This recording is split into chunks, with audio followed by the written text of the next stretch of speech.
Amfanin 'ya'yan tafarnuwa. Assalamu alaikum wa rahmatullahi ta'ala wa barakatuhu. Barkanku da zuwa tashar ɗan Isa 91. A ci gaba da kawo muku magunguna da muke a wannan tasha da abubuwa masu amfani. A yau za mu kawo muku amfani ko kuma in ce fa'idoji ko kuma mu gaya muku wani sirri da tafarnuwa ta ƙunsa wanda ba kowa ya sani ba.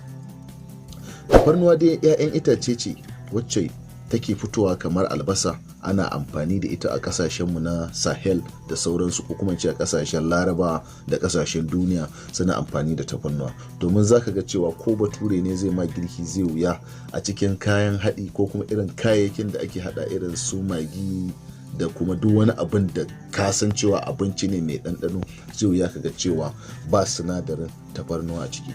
Domin ma ya za mu amfana da wannan ɗan itace mai amfani wanda za mu gan shi a kasuwa ba mu san ma me amfanin shi ba.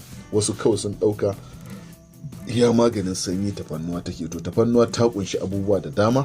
Kaɗan daga cikin sirrin da tafarnuwa ta kunsa: a cikin tafarnuwa akwai sinadarin vitamin A, akwai sinadarin suga, akwai sinadarin iron, akwai sodium, akwai potassium da sauransu.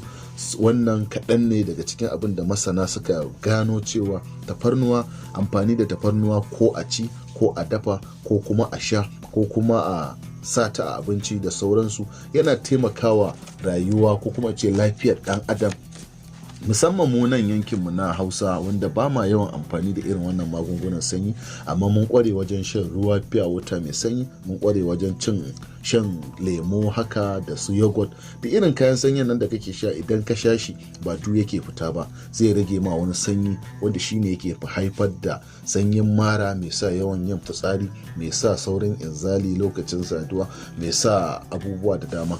To yaya ake amfani da tafarnuwa wajen yin waɗannan magunguna? Shine ta ɓangaren sanyi dai, tafarnuwa tana maganin sanyin ciki, ko kuma in sa ce ma tana maganin ciwon ciki, tana maganin ciwon hawan jini, tana maganin ciwon sanyin ƙashi, sanyin mara, sanyi mai riƙe gaba da kuma sanyi mai sa mara irin su atishawa da su tari.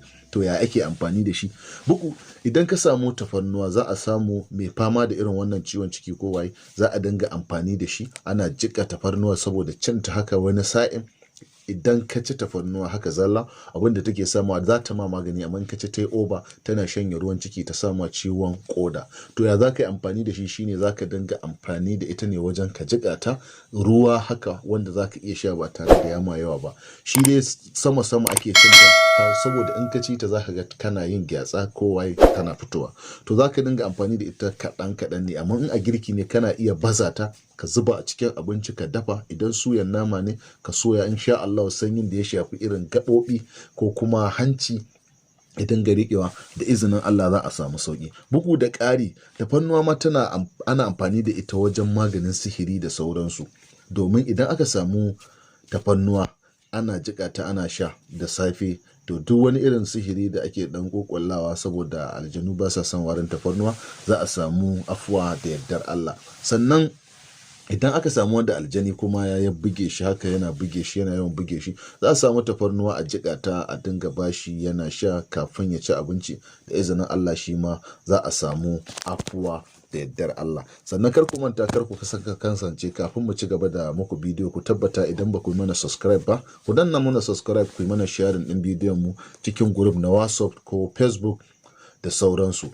Yawwa, bugu da ƙari, a ɓangaren wani sirri da ba ku sani ba ma, tafarnuwa na magani sosai ta wajen ɓangaren mayu. Idan mutum aka tabbatar da aka gane cewa maye ne ya kama shi, to abin da za a fara yi, za a samu 'ya'yan tafarnuwan nan a kirɓa su, a jiƙa shi kafin ya ci abinci da safe. Da izinin Allah ko ma me za a samu waraka. Amma shi wannan yana da wani sharaɗi na daban. Za a samu wannan ruwan da aka jiƙa kafin a ba wanda shi maye ɗin ya kama, za a karanta ayoyin Alkur'ani, a tofa masa suratun Nur ayoyi 2 na ƙarshe ƙafa 7 a ciki, sai a bashi ya sha. Da yardar Allah zai samu sauƙi da izinin Allah. Tashar ɗan Isa 91 tana muku ban gajiya da sauraron mu da kuka kuma mun gode, sai mun haɗa a bidiyon mu na gaba. Kar ku manta dai da sakon mu na subscriber da kuma like da sharing, ta nan ne za mu samu ƙwarin gwiwar ci gaba da kawo muku bidiyoyi, saboda idan ana yin like a nan ne muke gane bidiyoyin mu ana son su, contact ɗin mu suna amfani sosai. Wannan shine, sai mun haɗa a bidiyon mu na gaba, mun gode.